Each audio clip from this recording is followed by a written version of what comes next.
There's a first for everything, and I'm kind of blown away, actually. So I got this Chrysler Pacifica here. This thing here. And it had an ignition lock cylinder issue. And what would happen was you could take the key out in any position. And what was happening was the customer intermittently wasn't turning the key completely off. And it was killing the battery because it was basically staying in an accessory mode. So, okay, I got to get a new lock cylinder for it. And then you got to key it to fit the car because the vehicle uses a chip key. You know, this one right here. Gray key is a chip key, transponder key, whatever you want to call it. So I go and I call around to my 3 main parts stores, and nobody has one in stock. So one of the parts stores says, yeah, I can have you one, later this afternoon. All right, get it for me. I have to replace this. So I know full well that it comes through with a set of keys, and it's already basically keyed to the new keys. Excuse me, just had dinner. Mexican. So anyway, it comes with 2 new keys, and it's already keyed to those keys. So you have to take it apart and replace the wafers, put the correct wafers in for your application. Now, let me show you what I got. So here's the keys. Actually, I could shut this off. Here's the keys, and here's the wafers. Now, this is the old tumbler that I took out. And let me see if I can show you this. Let's see. So now,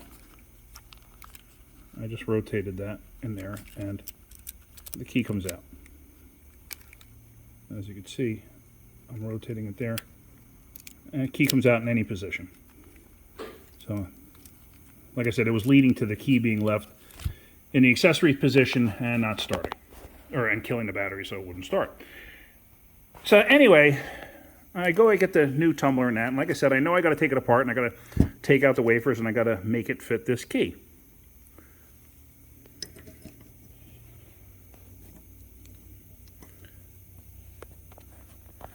There are the keys there. I'm like, damn, these things are close. Really close. Like, I mean, really close. What are the chances?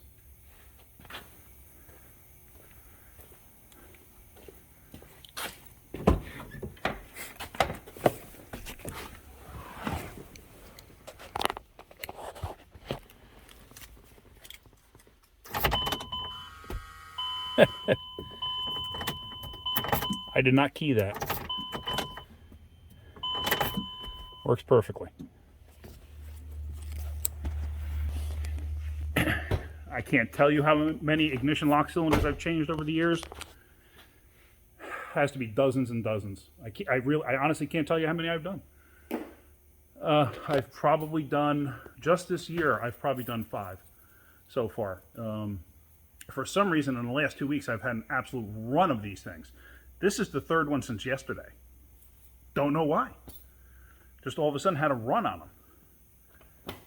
But seriously, I mean, I'm happy for that. I don't have to go through the aggravation of picking out the right wafers and keying a tumbler.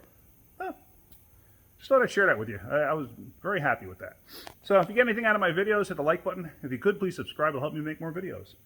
I guess that's about it. Hope everybody had a great day and keep wrenching.